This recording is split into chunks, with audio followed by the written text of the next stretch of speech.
Бақыт пен елес. Авторы Камал Әлпейсова, оқыған Назерке Еркінбекқызы. Сүйінші, әйеліңіз қыз туды. Маржандай тізілген аппақ тістерін көрсете, ақсия күлген ақ халатты медбике өзіне хабар күтіп, тықыршып тұрған ерденің түрі бұзылып кеткенін көріп, езуін жия қойды. Салмағы 3 келі 300 грамм, бойы 55 сантиметр деді, сосын бәсең дауыспен. О, бойы саған тартқан биік болады екен, деді ерденнің қасында тұрған жолдасы Сәбит мәз болып. Қойшы әй, деді ерден оған жақтырмай қарап. Қаны өте сирек топқа жатады. Төртінші, резусы минус, деді медбике. Бар ақпаратты тезірек жеткізгісі келгендей тез-тез сөйлеп. Өйттеген, қанның тобда сенікі ғой, деген ойында ештеңе жоқ Сәбит ерденді иығынан қағып қалды. Сол сәтте булығып әзер тұрған ерден Сәбитті итеріп жіберді де, кілт бұрылып перзентхананың қақпасына қарай адымдай жөнелді. Ей, Айсұлуға бармаймыз ба? Ерден! Бала күннен бірге өскен сыралғы досының әуелі батылсыздау, содан соң ышқына шыққан даусы ерденді тоқтата қойған жоқ. Артына қайырылып қарамастан қолын бір сілтеді де әрі қарай кете берді. Сол қалпы бет ауған жаққа жүре берген ол бойын билеген өкініш пе, ыза ма, әлде өзін-өзі аяу ма, әйтеуір бұрын соңды бастан кешпеген бір сезіммен арпалысып, перзентханадан ұзап кеткен байқаған жоқ. Адамдар мен машиналар ерсілі-қарсылы ағылған, үлкен көшеге келіп тірелгенде барып есін жиды. Япыр-ау, менікі не? Айсұлудың ай күні толып отырғанда аяқ астынан іс сапарға кететін болды. Қиыла қараған келіншегіне бармасам болмайды, басы көнбей отыр, деді ант-су ішіп. Шындығында іс сапарға өз сұранған. Айсұлу босанатын кезде қалада болудан. Жоқ, Айсұлу босанған кезде өзі күтіп жүрген ұл деген сүйіншін емес, басқа хабарды естимін бе, сол кезде өзімді ұстай алмай қаламын ба деп жүрегі алабұртқан. Ұл болса, әрине, еш уайым жоқ. Онда бұл өзін қалай ұстаса да, қалай тойласа да, әжесі айтқандай сот жоқ. Тек анасының құрсағында жатып ақ, мұның жүрегін өрекпітіп қойған перзентінің кім екенін білмей, ерденнің амалы құрыды. Жұрттың бәріне баласының ұл не қыз екен оп-оңай айтып беретін УЗИ деген озық техникада оларға келгенде дәрменсіз болып шықты. Екі рет түскенде де бала бері қарамай қойыпты. Кімде болса балаңыз әдепті, ибалы болады екен деген дәрігер өзіне телміре қараған ерденге күлімсірей сөйлеп. Ерден сонда ұялып қалған. Япыр-ай, мені қыздан безер болған біреу деп ойлап қалды ма екен деп ойлаған былай шыға бере. Қайдан білсін, қыздарын жүрегі езде жақсы көретінін, жолдастарының арсын-күрсін сөйлеп, алысып-жұлысып жататын ұлдармен салыстырып, талшыбықтай майысқан қыздарының түр-сипаты үшін, мінез-құлқы үшін іштей майқыған кездері аз еместі. Тіпті екінші қызы туғанда, браккоделсің деп қажыған жолдастарына, ей, жігіттер, ұл жасау деген қиын боп па? Шотпен шапқандай қобалақ-собалақ етіп шығара саласыңдар. Бір жері шүртиіп тұрса болғаны. Әйтеуір. Ал қызды хас шебердің қолынан шыққан бұйымдай, қай қырынан қарасаң да көз жауын алатын өнер туындысындай етіп шығару керек деп қалжыңдаған. Бірақ уақыт өте осындай әңгімелерден кейін сол шүртиіп тұрған бір жері бар баласының жоқтығы туралы ұры ойы жылт ете қалатын болды. Алғашында сонша мән бермейтін, жылт еткен ой сол бойы ұмыт болатын. Қартая бастаған әкесінің ерденде 2 қыз, ермекте 3 қыз, тегіміз осымен тұйықталатын шығар деп күрсінгенін естіп, шешесінің Аманбаевтардың атын шығаратын бір ұл болса деп көз жасын сығып алғанын көргелі бері ұлым болса деген ойы ойламаған жерден сап ете қалып, кәдімгідей мазасында шығарды. Бірақ әлденеден қуыстанып, ата-анамның тілегі орындалар еді деп өзін-өзі ақтауға ұмтылатын. Обалы нешік жанарының көңілін алабұртып жүрген арманын Айсұлу айтқызбай ұққан. Себебі ұл туу өзінің де арманы еді. Бірақ Алла тағала бұларға анасы айтқандай бір түстес бала берсе, оның қолынан не келеді? Ерден екеуінің 30-ға таяп барып қосылғанына да бұлардың табиғат берген бала сүю мерзімінің өз қатарларына қарағанда қиынырақ әрі қысқарақ болуына әсер еткендей. Айсұлу сонда да болса үмітін үзген емес. Емделіп жүріп, жасы 40-тан асқанда үшіншісін көтерді. Ерден, міне, осы сәбидің дүниеге келуін қобалжи күтті. Көңілі қаламаған хабарды естіген кезде өзін лайықты ұстай алмай қалам ба деген қорқыныш та содан туындаған. Сосын Айсұлуға кім туғанын өз құлағымен еститін Дәрігерлер перзентханаға әкетерде хабарлас, самолетпен ұшып жетем дегенде іс сапарға жүріп кеткен. Іссапар деген аты ғана мандатып еш тірік бітірген жоқ. Көңілі алаң болып, қайта-қайта қалта телефонын қарап жүргенде Айсұлу перзентханаға кетіп бара жатқанын хабарлаған. Ерденнің дегбірі қашты. Өзі білетін барша әулие әнбиелерге сыйынып, бір ұл берші деп жалбарынды. Бірақ көңілінің бір түкпірінде осының бәрі бекер ғой деген ұры ой қылаң берген. Жаратушының өзі сездіргені ғой. Айтқандай, әуежайда күтіп алған Сәбит Айсұлудың перзентханаға түскенін естіп, жолай бір құшақ гүл сатып алған. Ол гүлін беріп жіберсе, Айсұлу мұның келгенін біліп, күтіп отырған шығар. Менің жүрісім мынау. Ерден қол көтеріп бір машинаны тоқтатты да үйінің мекен жайын айтты. Ондағы ойы қыздарын перзентханаға етіп апару болатын.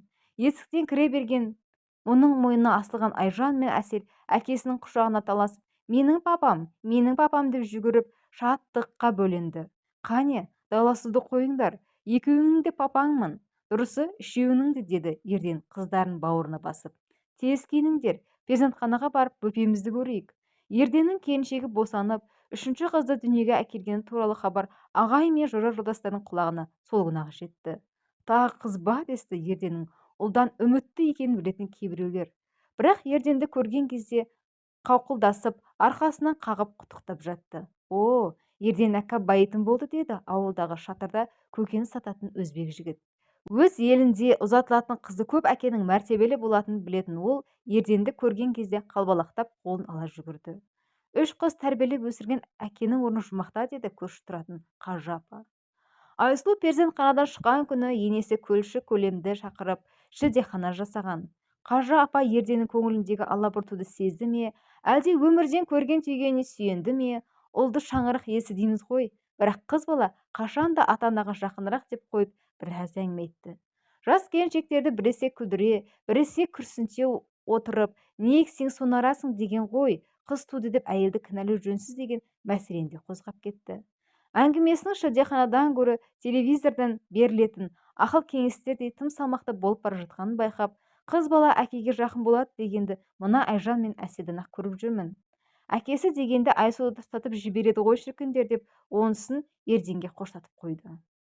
Ерден кішкентайын Аружан деп атады. Ару десе арудай, көзі қарақаттай мөлдіреген, балапан шашы бұйраланып, аппақ жүзіне ерекше әр берген, сәби күн сайын түрлі қылық шығарып өсіп келе жатты. Әкесін көргенде жылағаны қоя қоятын болды. Есіктен кірген бойда қолын алмаса, дүние күйіп кеткендей жылайтынды шығарды. Әкесінің қасына жатса ғана ұйықтайтын әдет тапты. Ерденнің өзі де Аружанды ерекше жақсы көрді. Үлкен екі қызын да жақсы көреді ғой, бірақ кішкентайы десе ішкен асын жерге қоятын.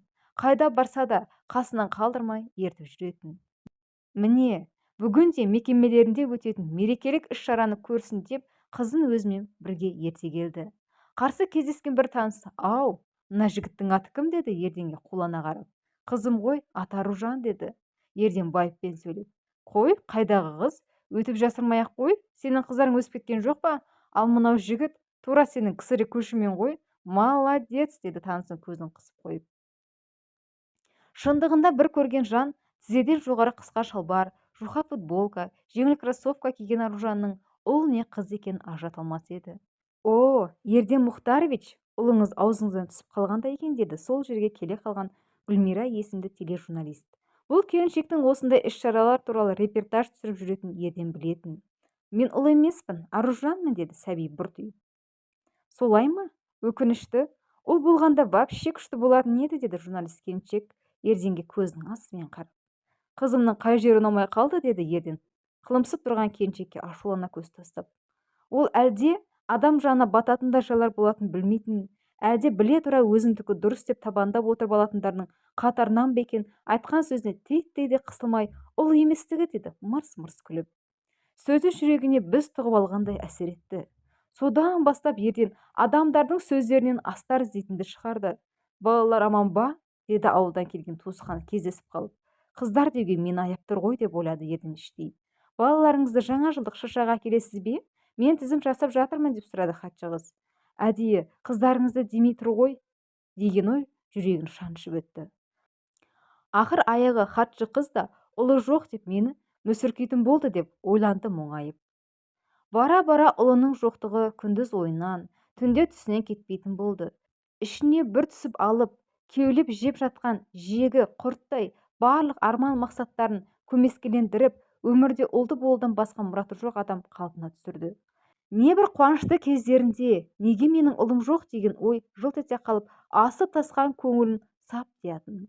Тележурналист келіншектің мысқылды дауысын құлағына жаңғырып талай рет ұйқысынан шошып оянды. Қап, сені ме деді, жастығын мыжғылап отырып. Бірақ кіжінгенмен не істейді? Еркек болса бар ашу-ызасын қорытқандай қорғасындай етіп жұдырығына құйып өлімше етіп сабар ма еді? Кім біледі? Қарамағында істейтін біреу болса, жұмысына мін тағып қудалап, күн көрсетпес пе еді? Бәлкім сонда көкірегіндегі қыжылы қайтар ма еді? Енді не істей алады? Ішкі арпалысын баса алмай аласұрып жүргенінде Гүлмира телефон шалды.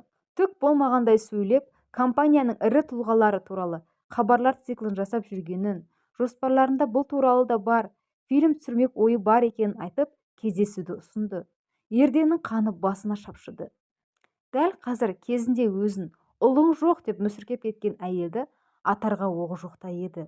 Кездесуден үзілді-кесілді бас тартты. Келесі күні Гүлмира Ерденнің кеңсесіне келді. Кейіпкерлерімен тілдесуде жинақтаған талай жылғы тәжірибесі бар емес пе? Ерденнің түйілген қабағын жазу үшін бар өнерін салып, әйелдік арбау-баурау амалдарын жасап бақты. Көзін төңкере қарап, дауысын құбылтып, компанияның ертең табысында мұның үлесі аса қомақты екендігін, былайғы жұрт жақсы білетіндігін айтқанда, адам деген пенде ғой. Осыған дейін міз бақпай отырған Ерден елең ете қалды. Бірақ тап сол сәтте осы әйелдің күні кеше ғана баласының ұл еместігі ұнамаған мысқылда айтқанын құлағында жаңғырып, есіне бірдеңе түскендей бетіне тесіле қарады. Өткендегі сөзінен бері осы әйелді жасытып, жігерін құм етсем деген ойдан біразға дейін арыламай жүрген Ерден сол сәттің келгенін түсінді. Сол оймен түсін сәл жібітіп, ойланайық деді. Гүлмира қуанып кетті. Оның өз есебі бар еді. Тұрмыста жолы болмай, алғаш бас қосқан адамнан ажырасып кеткен соң, енді қайтара күйеуге шықпаса ант еткен. Оң солын танып, карьера жасап барып, отбасын құратын шетелдік қыздар ақымақ емес шығар дейтін құрбыларына. Шетелдік өмір салтына еліктеп, бірер адаммен азаматтық некеде тұрып та көрді. Сонда бір байқағаны, мұндай қатынастар ер азаматтарға ғана қолайлы екен. Тең құқылы, бірақ өзара жауапкершілігі жоқ қарым-қатынастан тез жеріді. Уақыт болса, алақаннан сусылдап төгілген құмдай өтіп жатты. Жасы ұлғая бастағанын, бала сүйгісі келгенін де түсінді. Блокнотын ақтарып отырып, осыдан бірер жыл бұрын өзі хабарына түсірген генетик келіншектің телефонын тауып алып, бала туғым келеді деді амандық саулық сұрасқаннан кейін. Туыңыз деді ғалым келіншек күле сөйлеп. Бір мәселе бар, соны ақылдасуға келейін деп едім деді жұмбақтап. Ғалымның келіңіз дегенін ести сала құстай ұшты. Менің ұл туғым келеді деді бұл мәселені төтесінен қойып. Өткенде сіз баланың жынысын жоспарлауға болады деп едіңіз ғой. Маған қолайлы кезеңдерді есептеп шығарып беріңізші. Онда жалпы бұл сіздің жеке шаруаңыз екенін білемін. Менікі тек өмірден түйген жайды айтып өту ғана. Жалғыз бастысыз, өміріңізге серік болатын, әрі кейін қарайласып тұратын қыз туғаныңыз жөн емес пе? Рахмет. Ұл тусам жалғыз болмайтынымды білемін. Ол өзіне таңдана қараған дәрігерге жұмбақ түрімен күлімдей көз тастады. Гүлмираның ішкі есебі мықты еді. Қай заманда да қазақта ұлы жоқ болуын, атын жоғалтумен барабар санайтын болатынын ол жақсы білетін. Тарихта мұрагер керек деп 40 қатын алған хандардың болғаны, қыздарын жан қатарына қоспай, балам жоқ дейтін бектердің жер басып жүргені жұрттың бәріне белгілі емес пе? Солардың ізбасарлар бүгінгі заманда бар екенін, тіпті кейбіреулерінің мұның хабарларына да қатысып, ол десе ішкен асын жерге қойып отырған көзбен көрген. Ішінде небір қасқыры мен жайсаңы бар. Солардың біреуінің етегіне неге ұстамасқа? Ол үшін бар болғаны ұл туып беру керек. Сосын рахат өмір басталды. Шіркін. Тірі пендеге білдірмеген жоспарын дәрігерге айтсын ба? Жұмбақтай күлімсірегені сондықтан. Өзі білетін, ұлға ынтызар болып жүргендердің ішінен Гүлмираның таңдауы Ерденге түсті. Ақылды, көрікті, бай, басқа кандидатураларға қарағанда жасырақ, қоғамда әжептәуір танымал, өз саласында аты бар адам. Әрі естуі бойынша соңғы бірер жылда ұлы жоқтығын уайымдап жүр деседі. Ендеше тура маған лайық контингент екен деп алақанын ысқыла фильмге түсуге келісімін алудың түрлі жолдарын ойластырып келген. Болашақ кейіпкері көп жанытпағанын жақсылыққа жорып жымиып қойды. Фильмнің алғашқы бөлігі бейресми жағдайда Ерденнің таудағы саяжайында түсірілді. Бірінші күні былай жүріңіз, мұнда қараңыз, өйтпеңіз, бүйтпеңіз деп ығырын шығарған тележурналистен құтылғанша асыққан Ерден қайдан келсе қойып едім деп өзін іштей мың рет сөккен шығар. Бірақ ашуын сыртына шығаруға қашанға әдептілігі жібермеді. Кешке таман құлаш-құлаш таспасын шығарған шығармашылық топты бостан-бос қайтаруды ұят санап дастарханға шақырды. Коньяк ішіп, көңілденген топ ұзағырақ отырып қас қарайғанда жолға шықты. Коньяктан басым айналып тұр, сәл жата тұрайыншы деп диванға қисайған Гүлмираны оята алмаған әріптестері бір-біріне жымың-жымың етіп қарап қалаға өздері кетті. Ерден үйіне ертесіне ғана түн ортасында ауғанда оралды. Фильм теледидардан көрсетілгенде Ерденнен бұрын Айсұлу мен қыздары қатты қуанды. Күйеуінің қажеті қанша дегеніне қарамай, ас-та-төк дастархан жайып, шығармашылық топты үйлеріне шақырды. Тележурналист келіншектің тым еркіндігін кәсіптік ерекшелігіне балады. Ерденнің өзін сәл қолайсызда ұстағанына, қонақтардың әлденеге жымыңдасып, бірін-бірін түрткілеп отырғанына тіпті мән берген жоқ. Қыстың алғашқы айында Гүлмира Ерденге телефон соғып, өзінің жүкті екенін хабарлады. Ол өз шаруаң, деді Ерден. Мен семьямды тастап саған үйленем деп уәде берген емеспін. Үйленбей-ақ қой, ұлың әкесіз өседі. Ерденнің бүйрегі бүлк ете қалды. Көріп келдігің бар ма еді? Ұл екенін қайдан біле қойдың? Есесіне сен ғалым емессің бе? 21 ғасырда өмір сүріп, бүгінде баланың жынысын алғашқы апталарда-ақ білуге болатын есептемеп пе едің? Ерденнің тілі күрмеліп ештеңе де алмады. Жаманат жерде жатпайтын тағы да дәлелдеп, жарының опасыздығы туралы өсек Айсұлуға да жетті. Әңгімені бастауға дәті бармай жүрген Ерден Айсұлудың ашулы сөздерін үнсіз тыңдап отыра берді. Кінәлімін, бірақ оны сенен артық көргенімнен барған жоқпын, деді бар болғаны. Өзің не айтып тұрғаныңды түсінесің бе? Ау, ондағы ынтық болмай барғанда қайтып барады. Жек көріп тұрып бір төсекте жаттым дегеніңді барып ақымақтарға айт. Сенсең сен, сенбесең қой, шыным сол. Әуелгіде ұлың жоқ деген үшін оны төмендеткім келді. Ал қорлықтың ең үлкені еркектің өз ойын орындаған соң әйелді тастап кетуі. Мен де оны соңынан жүгіртейін, кіріптар етіп жалындырайын дегенмін, бірақ ол менен асып түсті. Ұл туды. Соңғы сөздерін терең күрсініп айтты. Айсұлу бәрін де түсінді. Иә, бұл ұл туып бере алған жоқ.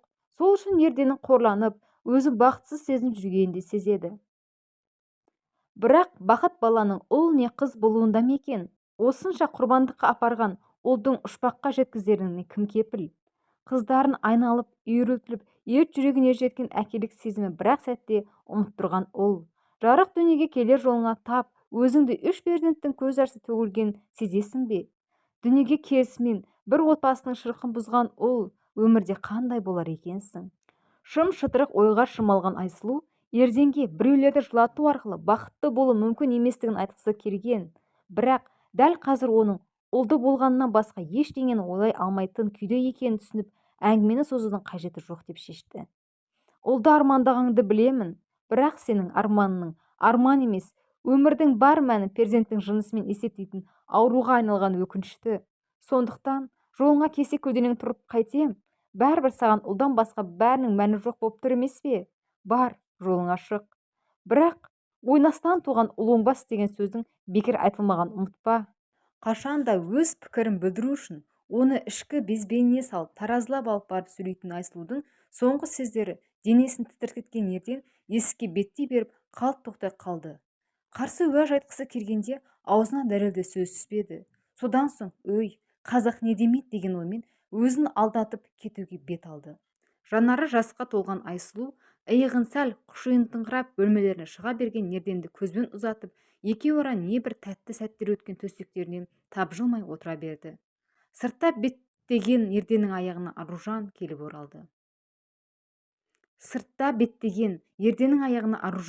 оралды. Папа, қайда бара жатырсың? Мен де барамын. Ерденнің жүрегі шым ете қалды. Есіктің жақтауына сүйеніп тұрған Әселді бетіне сүймекші болған.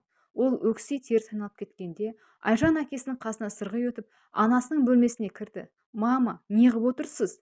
Папаны жібермеңізші. Сіз оны сүйем деуші едіңіз ғой. Сүйемін. Сүю деген сүйген адамның бақытты болуын тілеу, қызым. Ал әкеңнің бақытты болуы үшін ұл керек болды. Ал біз ше? Бізді тастап кете бере ме? Ештеңені істеуге болмай ма? Ештеңе істеудің қажеті жоқ, қызым. Менімен ғана болсын деп түрлі амал қолдану сүйген жаның емес, есебі мықты аярлардың тірлігі. Айжанның амалы құрыды. Көрерміз деді өксіп отыр. Көрерміз әлі. Арада бірталай жылдар өтті. Алма кезек ауысқан жыл мезгілдермен бірге Айсұлудың отбасына көктемдей шуақты, қыстай қатты, жаз бен күздей мәуелі оқиғалар болып, кезінде ұяларына шырқын бұзған жай бірте-бірте ұмытылған сияқты. Жыл сайын жаңа қызығымен кездейсоқ сынымен келген өмір ағыны шынақ ұмыттырды ма, әлде ұмытқан сыңай танытты ма, әйтеуір Айсұлу мен қыздары ол оқиғаны еске алмайтын. Тек анасы адам қолдан келгенше жақсылық жасауға ұмтылу керек деген кезде Әселдің қалай ойлайсыз, істеген жамандығының өзіне қайтып оралғанын біреулер біледі ме екен деп сұраулы жүзбен қарағаны болмаса. Айсұлудың асып таспасақ та көштен қалып жатқан жоқпыз, шүкір дегеніне Аружанның әне бір күні асып тасқандар туралы да естіп жүрміз деп қалғаны болмаса. Айсұлу қыздарының нені меңзеп айтқандарын әрине түсінбейді емес, бірақ әңгімені өрбітпеуші еді. Тіпті қой балам, әкең байғұс жесіп жүр дейсің бе? Тоқтау салатын кездері көп. Себебі ұл тапқан әйелмен көңілі жарастыра алмаған Ерденнің ішкілікке салынып, үйінің берекесін кетіргені, тіпті оған қол жұмсап істі бола жаздағанын, Гүлмираның қайын атасына барып, балаңыздан құтқарыңыз деп жалынғанын бұлар да естігенді. Ал таяуда ұлы кәмелетке толғанда Ерденнің су жаңа шетелдік машина сыйлағанын, баласының оны апта өтпей жатып қиратып, өзі әупірімдеп тірі қалғанынан да хабардар болатын. Сондықтан да бір кездері сүйіп қосылған жарының адасып, жора жолдастарының арасында жарқ-жұрқ етіп жүретін есіл азаматтың сонша құлдырап кеткенін ойлап аяйтын Айсұлу. Анасының қас-қабағын баққан қыздары да сосын бұл тақырыпты қаузай бермей, оның сезімін құрметтеп, аялап тірлік етіп жатты. Осылайша бір-бірінің жанын түсініп, өзара елбесе, жайма шуақ күн кешкен отбасы жаңа жыл қарсаңында тымық кеште аяқ астынан дүрлікті. Беймезгіл уақытта телефон шалған Айжан, Ерденнің ұлы мас болып, топтасып қыз зорлады деген айыппен қамауға түскенін хабарлады. Бұларды шошытқан хабардың екінші бөлігі еді. Ұлын құтқаруға жан ұшырып келе жатқан Ерденнің өзі машинасымен аударылып, ауыр халде Айжан жұмыс істейтін ауруханаға жеткізіліпті. Жедел жәрдем келгенше далада жатып қалып, көп қан жоғалтыпты деді дауысы дірілдеп. Қан табылмай жатыр, сирек топқа жатады ғой. Төртінші минус резус фактор. Анализдері дайын болған соң нейрохирургия бөлімінің меңгерушісі Хамитбек Баймаханұлы екеуміз операция жасайтын болдық. Айсұлудың құлағы шыңылдап кетті. Ерден таң ата наркоздан оянғанда қасында Сәбит отыр еді. Қиналғанда, қуанғанда жанынан табылатын адал дос, Ерден ауруханаға түскелі бері көкте Аллаға жалбарынып, жерді дәрігерлерге жалынып, күні-түні осында жүрген. Төсегінің қасында ақ халатты киіп мүгіліп отырған Сәбитті көргенде, Ерденнің есі кіріп, көз алдынан бүкіл оқиға зырылдап өте бастады. Жол, сапырылысқан адамдар мен машиналар, қарсы келген машинамен гүрсеп соғысқаны, қайда асығып тұр еді? Ұлы ұсталды деп хабарлап еді ғой. Ерден ыңыранды. Сәбит селт етіп мұның бетіне үңілді. Ерденнің көзін ашқанын көріп жүрегі жарылардай қуанған, ол досының ерні жыбырлап жатқанын байқап құлағын тосты. Ол, деді тілі, икемге әзер келген Ерден сыбырлай сөйлеп. Әлгінде ғана досы тіршілік белгісін бергенде бойын билеген қуанышы су сепкендей басылып, Сәбит, ұлың бар болсын деді. Кейген үнмен өзің өліп қала жаздадың ғой. Іле артықтау кеткенін сезіп, тергеу изоляторында отыр. Адвокат іздеп жатырмыз деді қысқа-қысқа сөйлеп. Ерден тағы ыңыранды. Сәбит оның ұлын ойлап, қиналып жатқанын түсінді. Бірақ өз жүрегінде оны ұлына деген титтей де аяушылық сезімі жоқ еді. Керісінше, досының басын жыл сайын бір шырғалаңға салатын ұлды қолына түссе түтіп жердей зығырданы қайнап, бірақ онысын Ерденге айта алмай булығып тістеніп іштен тынды. Тек сіздеме деді іштей. Жатырына тартқан деп осындайды атады екен ғой. Өткен жолы көлік апатына қатысты іс қозғалып, Ерден екеуі ішкі істер басқармасының табалдырығын тоздырып жүрген жерінде бүгінде әжептәуір қызмет атқаратын Ермек бұлқан-талқан болып, Аманбаевтардың аты шықпай қалады деп едіңдер. Шықты әне. Ертең-ақ бүкіл газет шулайды. Бизнесмен Аманбаевтың ұлы істі болды деп. Жеттіңдер армандарыңа деп әке-шешесіне дүрсе қоя бергеніне куә болған Сәбит. Бүгін өзі де сондағы Ермектің күйін кешіп отырғандай. Көзінің астымен Ерденге қарап қойды. Наркоздың күші қайтып, сынған сүйектер сырқырап, Жарақаттар жанына батып жатса керек. Ол ыңқылдай дем алып, үнсіз жатыр. Байғұс досым, деді Сәбит іштей. Ол деп әп-әдемі отбасын тастап кетіп едің. Не көрсетті сол ұл? Қасықтап жинаған абыройыңды шелектеп төкті. Қасында дос қалмады. Туыста теріс айналып кетті. Енді міне жатырсың, өлі не тірінің арасында, бетіме кеткен ұлды уайымдап. Біршама уақыттан кейін Ерден ыңқылдауын азайтып, демалысы қалпына келе бастады. Кірпігінің дір-дір етіп ара-тұра ернін жымқырғаны, демі дірілдей күрсінгені, оның көзі жұмулы болса да ояу жатқаны, болған жайды ойша сараптап, тығырықтан шығар жолды іздестіріп жатқанын хабар бергендей. Сәбит, деді бір кезде ап-анық сөйлеп, сен мұнда отырмасайшы, ана баланы шығару керек, ермек қайда? Әуелі өзің қалпыңа кел, сосын ойласамыз ғой, деді Сәбит онша ыңғай бермей. Ерден досына таңырқай қарады. Ойласатын несі бар дейтіндей. Сәбит қитығып үндемеді. Жоғары жақта істейтін інісі Ермектің мені бұл іске қатыстырмаңдар дегенін Ерден қайдан білсін. Шынына келсе Сәбиттің де абыройсыз іске араласқысы жоқ. Тек досының басы аман қалған тілеп жүгіріп жүрген жайы барды. Оның үстіне соңғы күндері оқиғасы көптің көзін ашып, кімнің кім екенін, өмірде шынайы құндылықтың не екенін танытқандай. Соның бәрін Ерденге айтайын десе, өлім аузынан қалған досына еді. Үндемегені сондықтан. Сәбит, деді тағы да Ерден, сен ана жаққа бар, не істесе де, ол менің балам, құтқаруымыз керек. Сәбитті ашу қысты. Ерденнің жағдайын ойлап, өзін қанша ұстайын десе де, булыққан сезімі ырық бермей, бар ойын лақ еткізіп ақтара салды. Бала емес, ол бәле. Не бетіңмен құтқармақсың? Ол деп төбеңе көтергенде не жақсылығын көрсетті, айтшы. Ерден жаңа ғана жайбарақат отырған адамның бұрқ ете қалғанын түсінбей аң-таң. Сәбит болса орындығын жылжытып тақап келіп, демі дірілдей ауыр тыныстап отырды да досының бетіне төніп, саған операцияны кім жасаған білесің бе деп сұрады. Ерден кім деген сұраулы кейіппен қасын керді. Айжан, 6 сағат бойы. Соны айтқанда жан дүниесін астан-кестен еткен алапат сезім рете алмай Сәбиттің көзіне жас ыршып кетті. Сосын қазір айтпаса мүлде айта алмай қалатындай асығып аптығып сөйлей бастады. Қан көп кетіп қалыпты. Қаладағы қан орталығынан алынған қан жетпейді дегесін теледидардан хабарландыру бердік. Жан адам шықпады. Сенің қаның сирек топқа жатады ғой. Үмітіміз үзілердей болғанда бір студент қыз өзі іздеп келіп, бірден операция жасап бөлмесіне бар, тікелей қан құйыпты. Жаның соның арқасында қалды. Кейіннен рахмет айтайын деп іздестірсек, білесің бе кім болып шыққанын? Аружан, деді еңкілдей жылап. Ерденнің өңі қоп-қу болып кетті. Мұндай хабарды күтпеген соншалық не айтудың ретін таппай, бірдеңе дейін десе, кезінде осы қыздарын жылатып тастап кеткені көз алдына елестеп, тынысы тарылып қатты да қалды. Саған айтарым мынау, деді сәлден соң лықсыған сезіміне тоқтау салып, сабырлы қалпына түскен Сәбит сөзін жалғастырып. Жаның олжа, жол ортасына келгенде қайдағы бір елеске елтіп, бақытыңды басқа тептің. Сөзін қалта телефонын шылдырлағаны бұзды. Айсұлу екен. Оянды ма, деді ол үрей аралас үнмен. Оянды. Айсұлу үнсіз қалды. Сәбит оның жылап тұрғанын сезді. Өзің де көңілі босап ештеңе де алмады. Сол кезде бағанадан бері төбеге қарап мелшиіп жатқан Ерден тіл қатты. Айсұлу ма? Иә, Айсұлу. Телефоныңды маған берші. Сәбит досына таңырқай қарап, әуелі телефонның арғы жағындағы Айсұлуға тіл қатты. Ерден сұрап жатыр, сөйлесесің бе? Айсұлу үндемеді. Не ойлап, қандай күй кешкені оның өзіне ғана аян. Ал жауап күтіп тосқан уақыт Сәбитке таусылмастай ұзақ болып көрінді. Біраз үнсіздіктен кейін Айсұлу көмілжи тіл қатты. Жоға, сәлем айтасың ғой, қайда жүрсе де аман болсын. Назарларыңызға рахмет. Өз ой пікірлеріңізді қалдыра кетіңіздер.